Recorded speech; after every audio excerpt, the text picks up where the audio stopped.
मुफ्ती तारिक मसूद के बयानात के लिए मुफ्ती साहब के ऑफिशियल चैनल मुफ्ती तारिक मसूद स्पीचेस को सब्सक्राइब करें। तो मैं ऐसा कर रहा था, तीन तरह के बंदे हैं मेरे भाई। एक वो जिनकी आपने खामियां सिरे से देखनी नहीं है, खूबियां ही देखनी है। ये वो हैं जिनका आपसे कोई लेना देना नहीं है। इसी की एक मिसाल सामने आई। मदारिस में क्या होता है, हम मदारिस के माहौल को ज़्यादा जानते हैं ना। मदारिस में अक्सर ये होता है, अब ये आपका टॉपिक नहीं है, ये मौलानाओं का टॉपिक है। मदरसे के मोहतमिम जो होता है ना, उसको अगर वो देख लेना 4 टीचरों को वहां बैठे हुए हैं, तो 99% उसको ये गुमान होता है मेरी गीबत हो रही होगी। समझ रहे? बल्कि ये तो इदारों में भी होता है, सिर्फ मदरसे में नहीं होता। 4 एम्प्लॉय बैठे हुए हैं, चाय पी रहे हैं। बॉस को पता होता है कि ये क्या हो रहा है, बोलो मेरी गीबत। ये क्या चल रही है, बोलते क्यों नहीं, मेरी गीबत। हर जगह जिसके हाथ में भी कोई मैनेजमेंट है, कोई इंतजाम है ना, तो मातहतों का फर्ज है कि उसमें कीड़े निकालें। इसके बगैर रोटी हजम होती नहीं है। ये दुनिया का एक उसूल बन चुका है। ये सिर्फ हम बहू सास पे नहीं है कि बहू जहां बैठी होगी सास की गिबत कर रही होगी।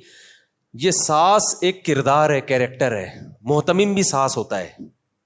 ये सास सिर्फ सास नहीं होती। जो मदरसे का नाजिम है वो मातहतों के लिए क्या है, सास। और ये जितने मातहत हैं, टीचर्स, ये सब उसकी क्या है, बोलते क्यों नहीं, बहुएं।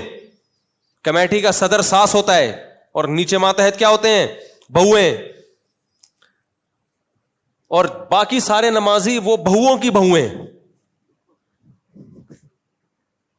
सब गीबतें चल रही होती हैं, सब। वो उसकी गीबत, वो उसकी गीबत, वो उसकी। अबे ये क्या हो रहा है, अबे ये क्या हो रहा है, ये पंखा इस पे क्यों खर्चा कर दिया, ये पंखा क्यों लगा दिया, ये अपने बाप के पैसों से लाया पंखा, चंदों के पैसों से लगा दिया, ये कुर्सी क्यों ले ली, ये क्यों बना दिया, वो क्यों बना दिया, ये टैंक उधर क्यों बना दिया, इधर क्यों नहीं बनाया। मदरसों में तो इतना ज्यादा होता है कि आपकी सोच। हम तो मदरसों में रहे हैं ना। ये मोहतमिम बड़ी गाड़ी में क्यों जा रहा है, हालांकि वो गाड़ी हो सकता है किसी दोस्त ने उसको वैसे ही लाके दी। अबे ये लग रहा है चंदे खुद खा रहे, बाज खा भी रहे होते हैं। अल्लाह का बड़ा फजल है, अल्हम्दुलिल्लाह। ऐसे ऐसे लोग भी अल्हम्दुलिल्लाह मौजूद हैं, लेकिन सारे तो नहीं खा रहे होते ना। गीबत सब जगह हो रही होती है। अच्छा, जो खा रहे होते हैं उनकी होती नहीं है गीबत, क्योंकि वो खिला भी रहा होता है। जिस मोहतमिम की गीबत हो रही है ना, समझ लो ये ईमानदार है।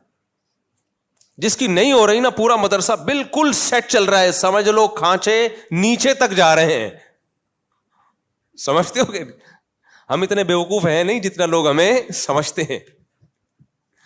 हमें सब पता है हो क्या रहा है मार्केट में, दफ्तरों में, ये स्कूलों में।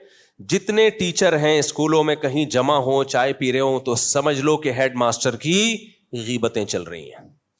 कॉलेज में जहां भी सारे जो भी फैकल्टी मेंबर्स हैं जमा होते हैं ना, तो समझ लो कि प्रिंसिपल की, बोलो, गीबत चल रही है। और वो गीबत क्या होती है, वो भी मैं आपको स्टाइल, जो जिस स्टाइल में चलती है वो स्टाइल में बता देता हूं, ताकि आपको यकीन आ जाए कि मैं झूठ नहीं बोल रहा, मैं बिल्कुल सच बोल रहा हूं। वो ये चल रही होती है दफ्तरों में, अबे इसको देखो 2 हफ्ते पहले आया है, इसकी तनख्वाह हमसे ज्यादा, हम यहाँ 20 साल से रगड़े लगा रहे हैं। और भी ऐसे ऐसे अल्फाज इस्तेमाल होते हैं जो कभी छाँव में आए तो मैं आपको बताऊंगा, वो मस्जिद में इस्तेमाल करने के नहीं। ये 20 साल, हम 2 हफ्ते पहले आया है, इसको देखो उठाईगिरी ज्यादा कर रहे हैं ना। इसको तनख्वाह ज्यादा मिल रही है। वेट लिफ्टिंग की कीमत है यहाँ पे, वेट लिफ्टिंग की। पहले जिम में होती थी, आजकल दफ्तरों में होती है। ये सब तबसरे चल रहे होते हैं। मोहतमिम ये कर रहा है, मोहतमिम वो कर रहा है, मोहतमिम के पास गाड़ी कहाँ से आई, ये क्यों बना दी इमारत इसने, वो फलाने को तनख्वाह ज़्यादा क्यों दे दी, फलाने को तनख्वाह ज़्यादा क्यों दे दी। हमारे शेख हज़रत मुफ्ती रशीद अहमद साहिब रहिमहुल्लाह ताला फरमाया करते थे, हालांकि हज़रत नहीं अनिल मुनकर पे बहुत हरीस थे। जिन्होंने मुफ्ती रशीद अहमद साहब को देखा है वो जानते हैं कि बुराई देख के मुफ्ती रशीद अहमद साहब कभी खामोश नहीं रहते थे। तभी मैं उनकी मिसाल दे रहा हूं کہ ان کی بات کو آپ زیادہ ویلیو دو. ان کا تقویٰ پرہیزگاری مشہور تھی. وہ فرمایا کرتے تھے کہ کسی بھی ادارے میں جب آپ ہو, چاہے وہ مدرسہ ہو, چاہے وہ کمپنی ہو, چاہے وہ اسکول ہو, چاہے وہ کالج ہو, چاہے وہ مسجد ہو, کوئی بھی جب اجتماعی ادارہ ہوگا اس میں سب سے پہلے اپنی پوزیشن دیکھو کہ میری پوزیشن کیا ہے, میرا کام کیا ہے, اور اس ادارے کو ٹھیک کرنے کبھی مت چلو. نہیں آ رہی بات سمجھ میں؟ اس فکر میں مت پڑو کہ یہ ادارہ کیا ہو جائے ٹھیک, سے ادارہ ٹھیک نہیں ہوگا.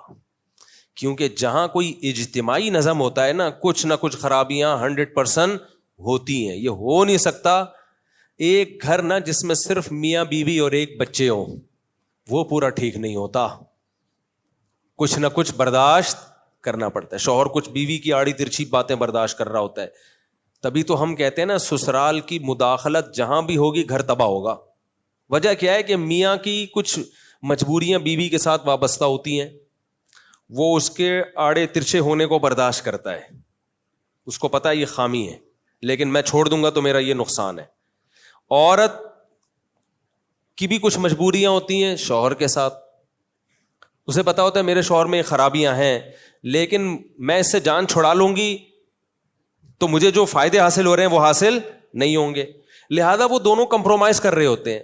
جب بھی کوئی تیسرا کباب میں ہڈی بنتا ہے, چاہے وہ شوہر کی ماں ہو, شوہر کا باپ ہو, شوہر بیوی کی ماں ہو, بیوی کا باپ, اس کے بھائی, اس کی بہنیں, تو وہ خامیاں دیکھ رہے ہوتے ہیں کیونکہ ان کی کوئی ضرورت دونوں سے وابستہ نہیں ہوتی. ان کو کوئی نقصان نہیں ہوتا کہ یہ دونوں میں علیحدگی ہو جائے, ان کا کوئی کچھ نہیں جا رہا ان کا. لہذا ہمیشہ کباب میں ہڈی کون بنتا ہے؟ طلاق دلوانے میں زیادہ کردار کس کا ہوتا ہے؟ رشتہ داروں کا. تبھی میں جو میاں بیوی ہوتے ہیں ان کو بولتا ہوں ڈالو ہی نہیں بیچ میں رشتہ داروں. سمجھتے ہو کہ نہیں سمجھتے؟ کیونکہ وہ آپ کی مجبوریاں تھوڑی ہوتی ہیں کہ ان کے کس پہ کیا گزرے گی, کیا ہوگا, وہ تو دیکھ رہے ہوتے ہیں یہ خرابی تو یہ کیوں برداشت کر رہے ہو, ہم تو ایسے نہیں تھے. اب ساسیں اکثر کہہ رہی ہوتی ہیں ہم نے تو تمہارے ابا کی ایسی خدمت کی ہے, کھڑے رہتے تھے بت بن کے ان کے پاس, جب بولا یعنی ان کو بتانے کی بھی ضرورت نہیں پڑتی تھی کہ چائے چاہیے, ان کے موڈ دیکھ کے پتا چلتا تھا ٹھنڈے پانی کی ضرورت ہے یا گرم پانی کی ضرورت ہے. ان کو موڈ سے پتا چلتا تھا, بہت ٹھنڈے ہیں تو گرما گرم پلا دو تاکہ تھوڑے ہیٹ پہ آ جائیں گے, اور بہت گرم ہوئے تو کیا پلا دو, ٹھنڈا پانی. ہم تو ان کے موڈ سے اندازہ ہو جاتا تھا. اور ایک یہ بہو ہے پڑی رہتی ہے سارا دن, 12 بجے کم بخت سو کے اٹھتی ہے. او بھائی جو سو کے اٹھتی 12 بجے ہے تو اس میں نقصان آپ کے بیٹے کو ہو رہا ہے نا, تو بیٹا پھوٹے نا منہ سے, وہ چپ بیٹھا ہوا ہے تو آپ بھی چپ بیٹھ جاؤ, کیا خیال ہے؟ اس کا نقصان ہو رہا ہے نا, اس کا گھر تباہ ہو رہا ہے تو چھوڑ دو نا.